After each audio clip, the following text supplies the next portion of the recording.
Now, I want to state at the very beginning of this hour about infidelity that I know it's not funny. I mean, the footage from the Coldplay gig in Massachusetts that's going wild on social media, you can see the actual video on the LBC app. The footage of a couple being exposed by the Jumbotron camera that goes to particular fans, so they get the thrill of being seen at their gig. It is funny, but it's also sad. But the conversation I want to have with you about infidelity isn't how funny is infidelity? It isn't. It has huge implications for the individuals involved, for children often, for the wider family. I know it's a really gut-wrenching betrayal when it happens, and it can really shatter lives. So I want to say that from the outset. But I'm interested, I'll play you something from the Coldplay gig in a second, but I'm interested to know how your infidelity in a relationship was exposed and then what happened. Because I certainly always think, for myself, I always think, well, that would be it. That would be the end of it. Bye-bye. Get out of the house. See ya. But the reality of relationships is that isn't how we always respond, particularly if we're married and have children and a life together and families are all bonded. And it's not always that simple. It can be that simple for some people, but it's not always that simple. But I want to know, when your affair was exposed, how that happened and then what happened. A few years before COVID, I was doing a wedding. I always, to cover myself, read what I call a GDPR statement, because all digital photographs are subject to good old GDPR. I'll let people look that up if they want to. Mm-hmm. So it's along the lines of, these are digital photographs. They are going to be stored on a digital retrieval system. If you don't want them used in this way, you must step out now. Now, I got a phone call, an email from a gentleman a couple of weeks after I'd posted the photos saying, I need you to delete all the photographs because I wasn't there with my wife. And he'd been in a lot of the photographs, hadn't even thought about it, but in a lot of the photographs, standing there with someone he wasn't supposed to be there with. Oh. And I just couldn't believe it. So that is the absolute best reason why I ever make that statement. I just couldn't believe it, and the bride couldn't believe it. He wanted me to edit him out of them all, and these are the days before AI, so it wasn't that easy. Yeah. I wasn't going to have black spots or blurs or anything like that, so the bride very chuckle. He said, no, tough. That's his problem. I've no idea what happened, but yes, it's... have you seen anything else at weddings where people, like a Mrs. Robinson moment, or a don't marry him moment, or a he's married to me moment? I don't know. No, because my job is to get them. I've always said that only 50% of my job is taking the photographs. The rest is getting the couple through the day. But I've had several weddings where I just knew it wasn't going to last. And in several cases, I've been proven right. But my jobs, they just didn't seem to get on. They've been just being carried along with the cost of it, so they think they have to do it. And sometimes the stress of a wedding is just too much for a relationship. Yeah. Because they want the giant, £30,000 wedding, and they're taking out a second mortgage to pay for it. You don't need to do that. I've done weddings with just 4 people, and they are so nice. When I was 11, my parents divorced. It was back when landline, so there was no mobiles back then. But to know to my father that I'd been having multiple affairs over multiple months, and it came to light because the lady he was having an affair with got wind that my dad was married already and rang my mother's landline and exposed him. What happened after that is that for years and years, my dad spun this tune that my mum had been the one sleeping around, but his subsequent behaviour over the last 10, 15 years, he's finally settled down. But the behaviour he displayed afterwards just confirmed to me that, you were the adulterer. So, yeah. And you as a child were exposed to some of this mess?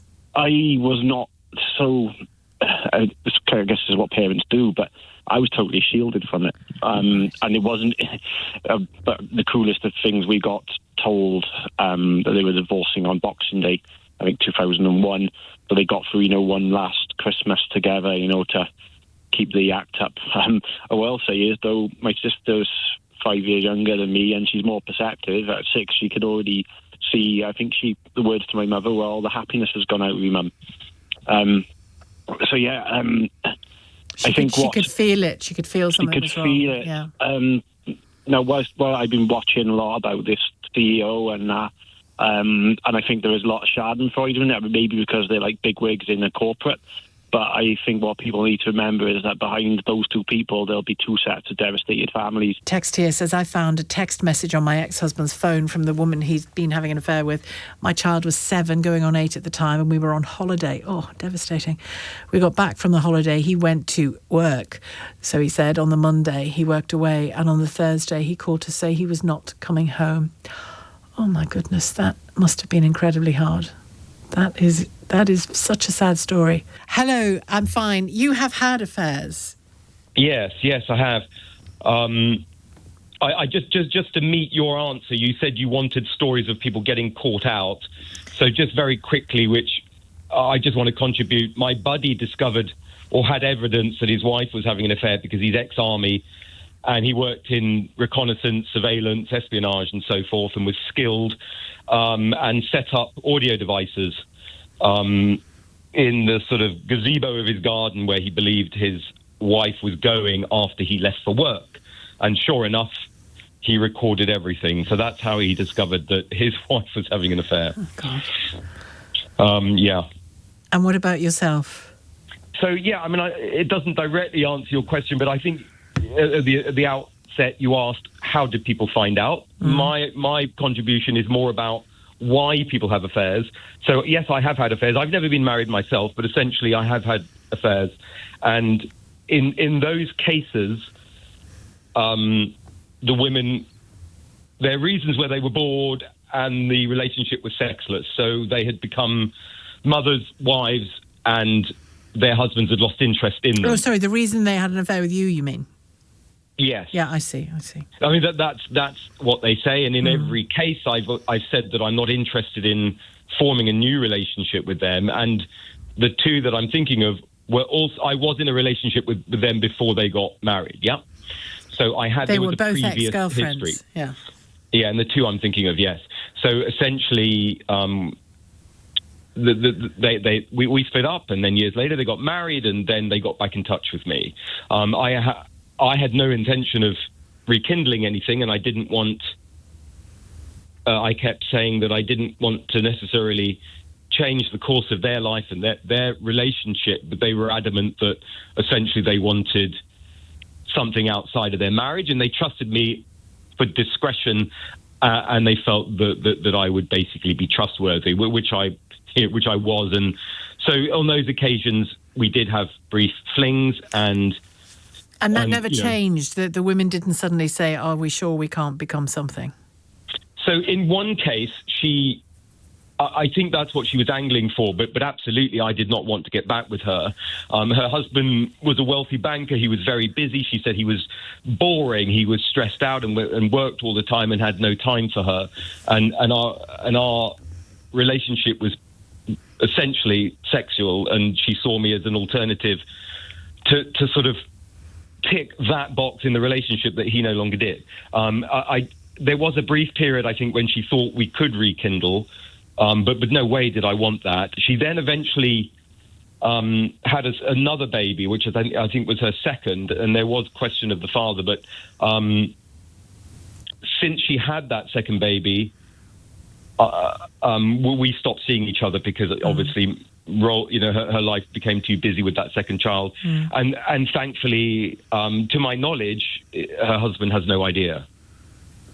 But essentially, both cases. And the other lady I'm thinking of, her partner, in fact, he wasn't husband, but he's very well known. He's in the public eye. He's on the news regularly. Yeah, don't say anymore. Yeah. No, I won't say anymore. But essentially, in that affair, again, he wasn't satisfying her, and we had a previous relationship, and it just seemed convenient. She knew she could trust me. I mean, again, I think I don't feel the guilt as in they came to me and I didn't want to harm the relationship, and essentially that it was purely on a physical basis. But with the sort of outset that there was an original friendship and trust and knowing each other well. Do you have any desires to have a unique relationship just for you that is not about anybody else? You mean, would I want to settle down, fall in love and get married? Yeah, maybe fall in love, settle down and get married. Fall in love, get married, settle down. Does that not interest you? So I don't think it would work for me personally. So, and my, oh my gosh, I mean, this is where it gets a little bit personal. So essentially I've had a lot of therapy, and I had some issues when I was younger about relationships and sex and so forth. And therapy helped me to come to terms with the fact that maybe marriage and monogamy is not for everybody. And I fear that because of issues that I experienced when I was a young person, has changed my attitude towards love, commitment, sex and relationships. It's a kind of abuse. I didn't think of it as abuse when I was a youngster. I didn't see it that way. It was my therapist that said to me, you don't realize it, but you were abused. And as a result of that, I've sort of had to come to terms with the fact that, personally, to answer your question, could I do that? I don't think I could, but as a caveat, I certainly believe in love, absolutely.